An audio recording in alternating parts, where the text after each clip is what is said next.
Bueno, buenas tardes. Mi nombre es María Camila Rivera. Yo soy residente de psiquiatría de sexto semestre de la Universidad del Bosque, en el Instituto Colombiano del Sistema Nervioso Clínica Montserrat. Y el día de hoy vamos a presentar como una charla informativa respecto al trastorno afectivo bipolar. Pues tener en cuenta que el día de hoy vamos a tratar específicamente la sintomatología y los signos de alarma de esta enfermedad, más no vamos a profundizar respecto al tratamiento. Pues en un futuro vamos a tener la charla respecto al tratamiento, entonces para que lo tengamos en cuenta a la hora de hacer las preguntas. Entonces, en primera instancia, tener en cuenta que el trastorno afectivo bipolar no es un estado de debilidad o de falta de carácter. En realidad pues se da gracias a que algo a nivel funcional del cerebro no está como actuando de forma adecuada. Y en psiquiatría y en medicina en general hablamos que un trastorno o enfermedad se da por múltiples factores. Entonces tenemos factores biológicos, factores genéticos, factores sociales, y pues cualquier estresor de la vida pues puede generar una enfermedad mental. Entonces, pues por eso hay que tener en cuenta que no debemos pensar que la enfermedad mental como tal es unifactorial o que es falta de carácter o lo que sea, sino que se puede dar por múltiples causas. También digamos que gracias a esta multifactorialidad de la presencia de esta enfermedad o de cualquier enfermedad a nivel mental, pues nos muestra que nadie tiene por qué sentirse culpable de presentar una enfermedad, pues ya hay muchas ocasiones que personas con depresión, con ansiedad o incluso en un episodio de manía puede llegar a sentirse culpable por presentar la sintomatología sabiendo que no tiene la culpa. Digamos que no es culpa ni de la persona que la padece ni de su entorno. Es por esto, digamos, que es importante tener en cuenta que esta enfermedad no solamente afecta el diario vivir del paciente, sino que también afecta el de sus familiares y el de sus amigos. Se ha observado que en la mayoría de los casos, pues el trastorno persiste por muchos años. Entonces, tenemos que tener en cuenta que las enfermedades, la mayoría son crónicas, muy pocas no son crónicas, las que no son crónicas son casi que las quirúrgicas y ya hay las infecciosas, pero de resto todas las enfermedades tienden a ser crónicas, es decir, que no tienen cura. El hecho de que no tengan cura no quiere decir que la persona tenga que vivir toda la vida con la sintomatología activa. Digamos que nosotros, el personal de salud en general, lo que buscamos es que la persona no tenga que padecer la enfermedad a pesar de que la tenga.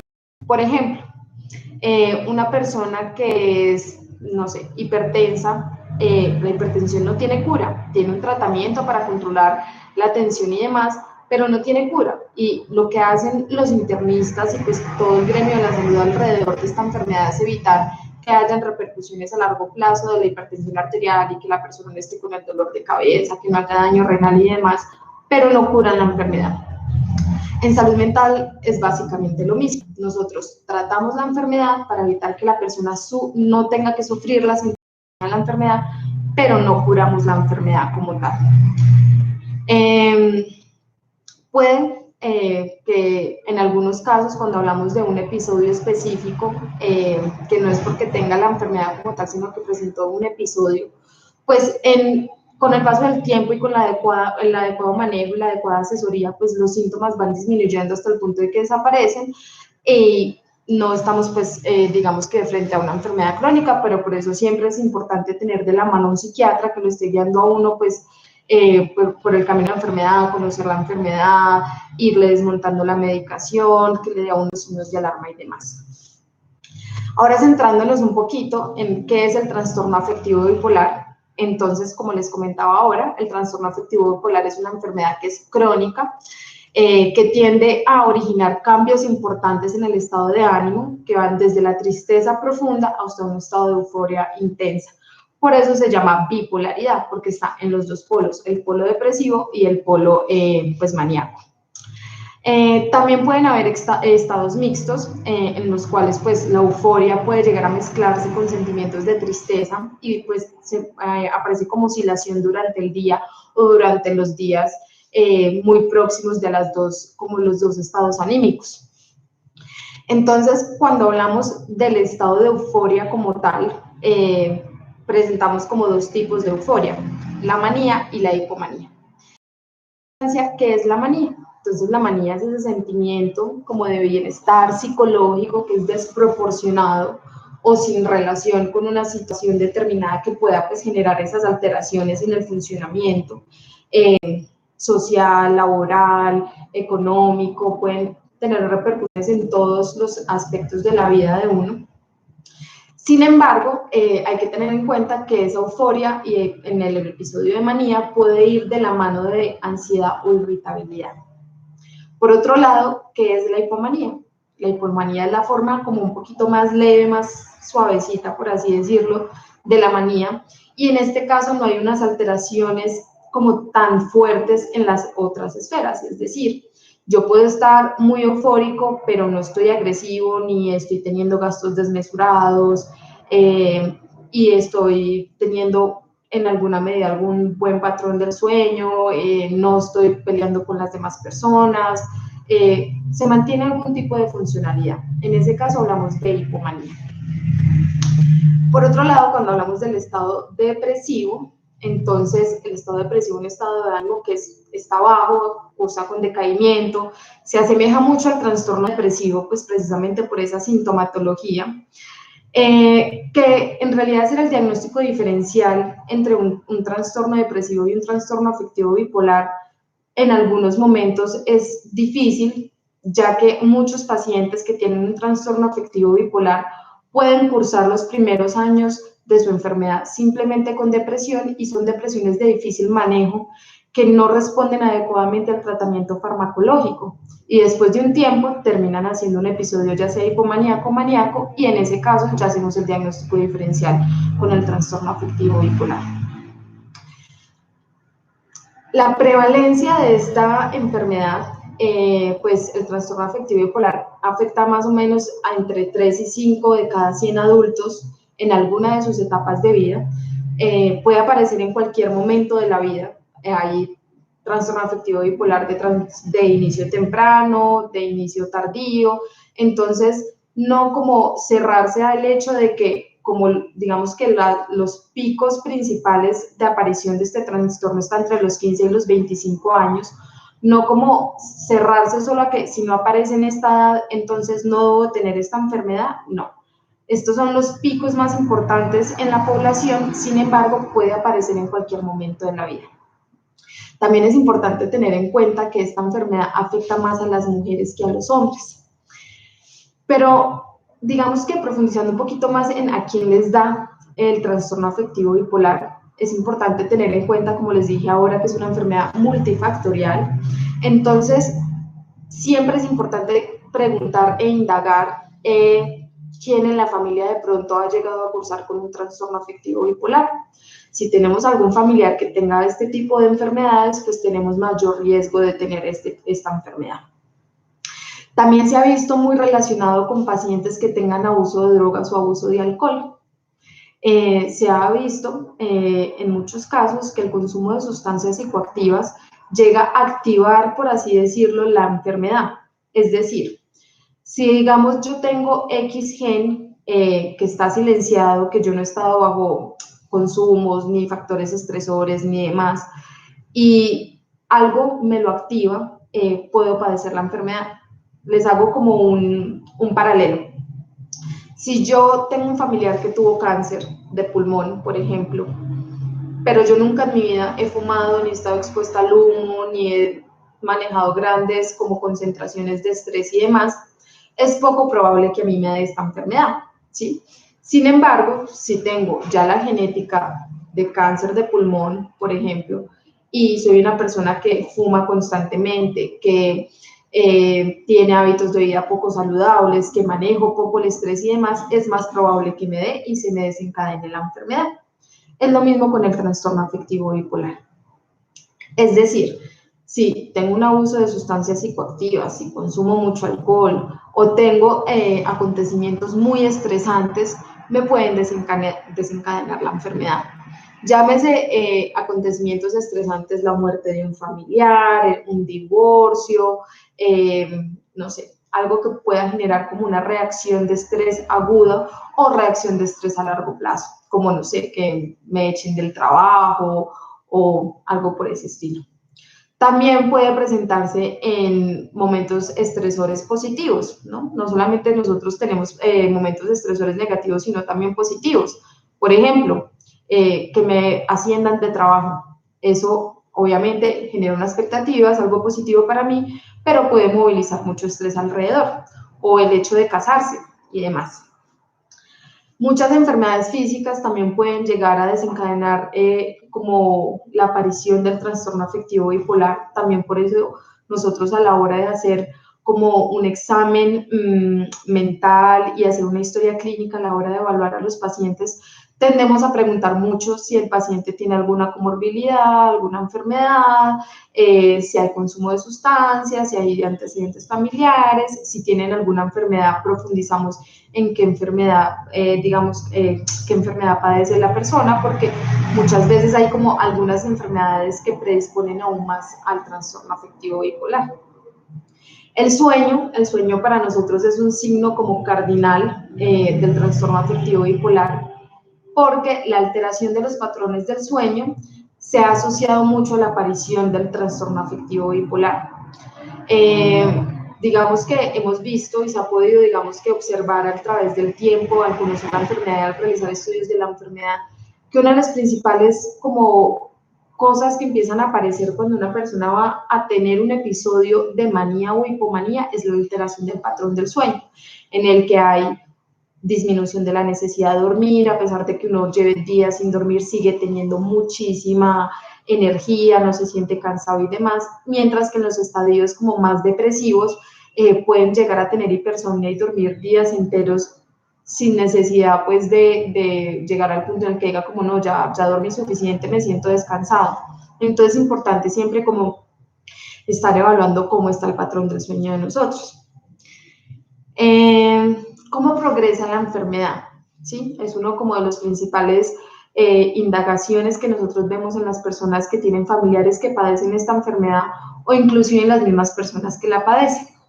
Entonces, como les dije ahora, teniendo en cuenta que, no sé, estamos frente a un paciente que tenga un buen tratamiento, una adecuada adherencia al tratamiento y demás, y su terapia y su terapia ocupacional, porque en psiquiatría no solamente hablamos de un tratamiento farmacológico, ¿no?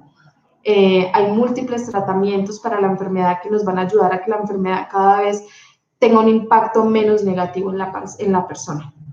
Entonces, si somos una persona con una enfermedad mental cualquiera e inclusive el trastorno afectivo bipolar, que tenemos un adecuado tratamiento farmacológico y psicoterapéutico y en todos los ámbitos que sean necesarios, pues podrían las personas llegar a no tener ninguna sintomatología y vivir con la enfermedad, como les dije al inicio de la charla, sin necesidad de padecer la enfermedad. Hay que tener en cuenta que si tenemos esta enfermedad, como cualquier otra enfermedad en medicina, y no la tratamos, pues puede llegar a empeorar en el tiempo. Muchas veces los pacientes dicen como, venga, es que yo soy juicioso con el medicamento, con el psiquiatra, pero aún así como que no tengo una adecuada compensación. Y además de esto, pues veo que no me responde la medicación, cada vez me cambian de medicación y demás. ¿Qué debo hacer? Me siento perdido porque también tenemos resistencias al tratamiento o a veces estamos en episodios de tan difícil manejo para nosotros los profesionales de la salud que tenemos que intentar como varios medicamentos, ¿sí? Entonces, es probable que pese al tratamiento como tal, pues recurra de vez en cuando la enfermedad. Es importante, digamos que para los pacientes, inclusive para nosotros en el gremio médico, que entendamos que en psiquiatría no funciona como el resto de las especialidades médicas, ¿sí? Nosotros no contamos, no sé, con una radiografía de tórax que nos dice cuál es la parte del cuerpo que está afectada o un examen de sangre que me diga tiene tal bacteria, le sirve tal antibiótico, ¿sí? Nosotros actuamos mucho de acuerdo al tipo de medicamento que más responde la población, dependiendo de su genética y dependiendo también del tipo de receptor a nivel cerebral que esté fallando. Entonces, muchas veces tenemos que iniciar un medicamento, este no responde y tenemos que ensayar otro y otro hasta que haya una adecuada modulación de la sintomatología afectiva del paciente. Una vez más les repito, no podemos olvidar que esto es una enfermedad crónica y que no hay cura para la misma. Digamos que muchas veces, después de mucho buscar el medicamento que le sirve al paciente y que controlamos la sintomatología, después de un tiempo el paciente sintiéndose bien, el paciente muchas veces dice como no, pues ya me siento súper bien, no necesito la medicación, sin tener en cuenta que se sienten bien es precisamente porque la medicación está haciendo el efecto que nosotros buscamos. También mucha gente nos pregunta, bueno, es una enfermedad crónica y demás, pero ¿hay cura para esta enfermedad? Como ya les dije, no hay una cura para el trastorno afectivo bipolar, pero hay muchos tratamientos eficaces que nos ayudan a controlar la sintomatología. Con el tiempo, tanto el paciente como el psiquiatra que ya conoce al paciente, ¿sí? Aprende a monitorizar la enfermedad, a reconocer los síntomas, los factores desencadenantes, y es importante que con el asesoramiento correcto y gestionando como todas esas situaciones con habilidad, vivir con el trastorno afectivo bipolar puede llegar a ser, pues a vivir con la normalidad, no tiene por qué como esta enfermedad alterar el estilo de vida que uno ha llevado todo el tiempo. Lo que les acabo de decir es muy importante porque muchas personas tienden a decir como no, este psiquiatra o este doctor me cambió la medicación, entonces no debe saber qué está haciendo, no entiende qué me pasa, entonces me cambio a otro psiquiatra y así sucesivamente, haciendo que pues de alguna u otra forma se pierda un poquito el hilo de la enfermedad. Digamos que nosotros lo que más recomendamos es que una persona solamente tenga un psiquiatra, que sea el que termine conociéndolo a uno, y como todas las enfermedades se comportan con variaciones, a pesar de que es la misma sintomatología, presenta algunos cambios porque como son enfermedades en nuestro comportamiento, en nuestro afecto y demás, todos tenemos una historia de vida diferente. Entonces, y un temperamento diferente y una personalidad diferente y demás, y puede tener algunas variaciones. Entonces, la mejor persona que puede llegar a reconocer que se va a entrar en una crisis y a qué medicamento responde y a qué no, es el psiquiatra. Entonces, vamos a definir un poquito como qué es cada cosa. En primera instancia, pues vamos a definir un poquito lo que es la depresión. La depresión es ese sentimiento de tristeza que llegamos a vivir de vez en cuando, pero cuando hablamos de depresión ya no es ese sentimiento de tristeza nada más de vez en cuando, sino que aparece con más regularidad en el día, hasta el punto en que aparece constantemente. Pero en el trastorno afectivo bipolar, en el polo depresivo, es aún peor y se puede llegar a presentar durante más tiempo. Entonces, la depresión muestra tanto síntomas emocionales como síntomas físicos, como alteraciones en el comportamiento y alteraciones en el pensamiento. Entre los cambios emocionales, vemos esa tristeza que les comentaba ahora, que no desaparece, ganas de estar llorando y a veces no entendemos por qué queremos llorar si no nos ha pasado nada, pero sentimos una tristeza tan profunda que tenemos que sacarla de alguna u otra forma y queremos llorar. También está como la pérdida de interés y de motivación por las cosas que antes nos motivaba o nos interesaba. La incapacidad de poder disfrutar las cosas, entonces, no sé, antes me gustaba leer un libro, me gustaba salir con mis amigos, hoy en día ya no me gusta, ya no lo disfruto, ya no lo quiero hacer. También se puede presentar con esa inquietud y ese nerviosismo que puede semejar mucho como a la ansiedad. La pérdida de confianza en uno mismo, el hecho de muchas veces uno llegar a sentirse tan triste y de alguna u otra forma empiezan a aparecer como esas alteraciones en el pensamiento, entonces me siento inútil, me siento incapaz, ya no tengo esperanza. Y en ese punto, cuando las personas dicen como ya no tengo esperanza, no tengo por qué vivir, pueden llegar a aparecer las ideas de muerte y de suicidio.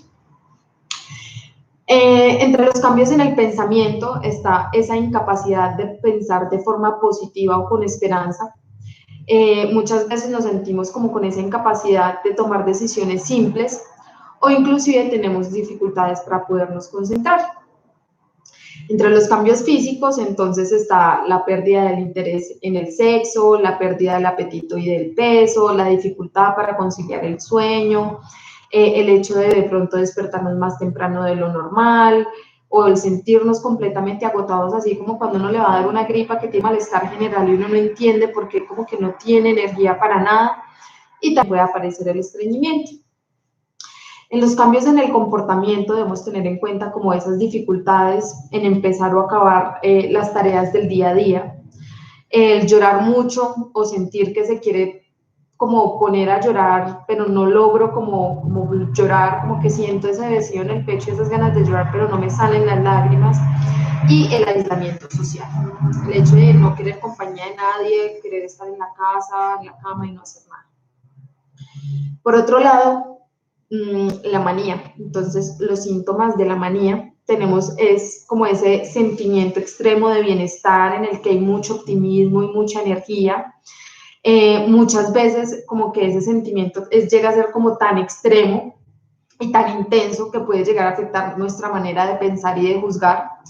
Entonces se pueden creer cosas extrañas de sí mismo, tomar malas decisiones, comportarse de maneras pues vergonzosas o dañinas, e inclusive a veces pues de formas muy peligrosas. Y cuando no es tan extrema hasta este punto, pues, hablamos de la hipomanía. Entonces, la manía, igual como les dije ahorita en la depresión, pueden tener cambios emocionales, físicos, del pensamiento y del comportamiento. Entonces, entre los cambios emocionales está el hecho de sentirse uno muy feliz, como muy excitado con esa energía y como esa euforia. También puede estar el hecho de uno sentirse como más importante, más. O, como les dije al principio de la charla, el sentirse como irritable hacia las otras personas, porque precisamente como que no comparten ese mismo optimismo que uno tiene secundario pues a esa alteración del comportamiento y del pensamiento. Entre los cambios del pensamiento, entonces está como estar lleno de ideas nuevas y emocionantes. Vemos que muchas veces las personas como que les vienen las ideas con mucha rapidez y empiezan a hablar muy rápido y a veces saltan una idea a otra porque como les vienen tantas ideas al mismo tiempo, como que no logran como hilar una idea entre otra. En muchas ocasiones la manía como tal puede presentarse con síntomas psicóticos, como es el hecho de oír cosas que las demás personas no pueden oír, entonces, o leer cosas que las demás personas no pueden oler, o ver cosas que las demás personas no pueden ver, pero lo que más prima es el hecho de oír cosas que las demás personas no pueden oír.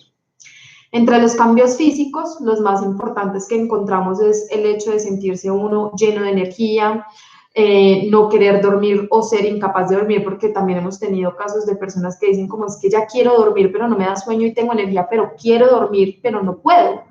Como está en las otras personas que es no quiero dormir, no necesito dormir, puedo hacer ejercicio, puedo hacer muchas cosas, invencible.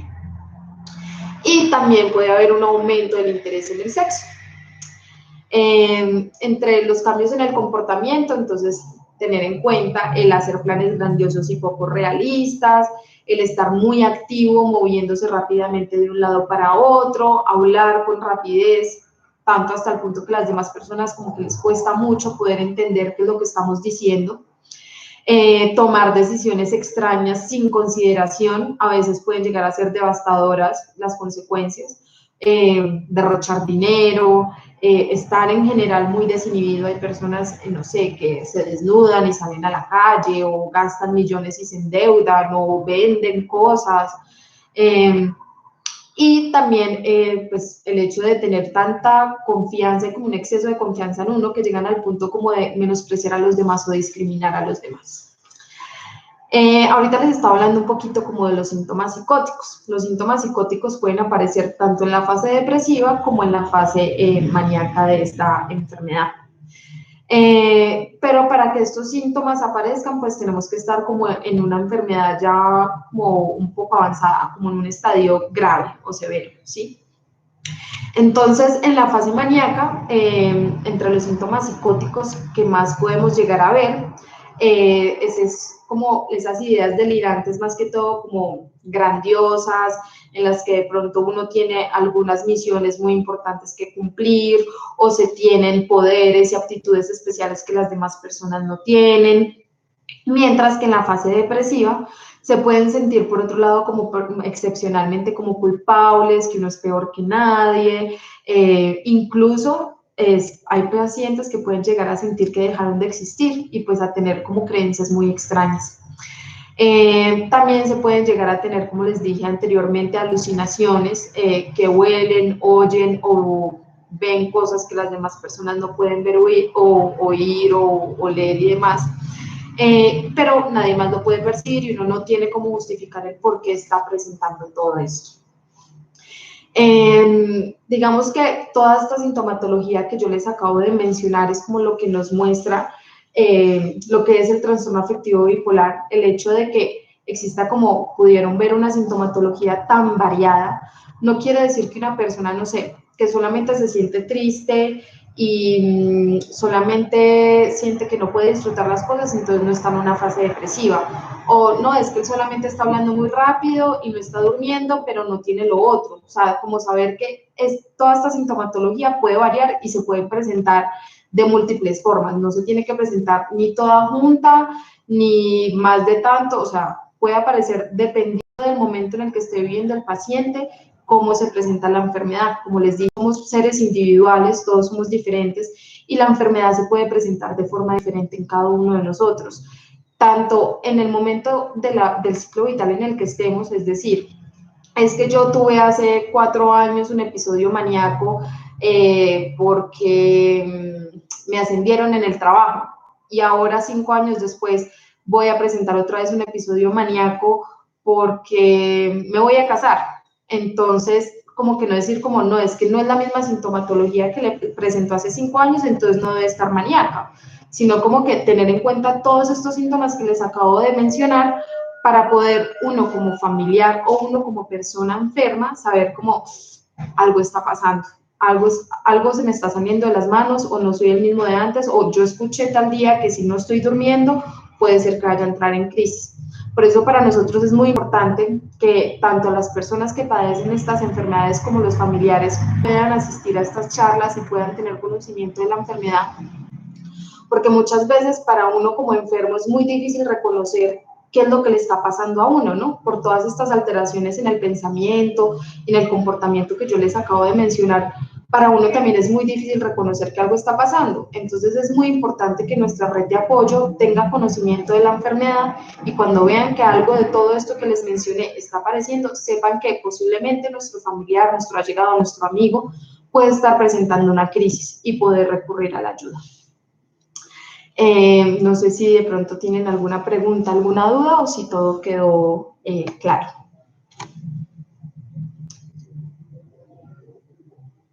Bueno, al parecer todo quedó muy claro, entonces muchas gracias por la atención y nos estamos viendo. Hasta luego.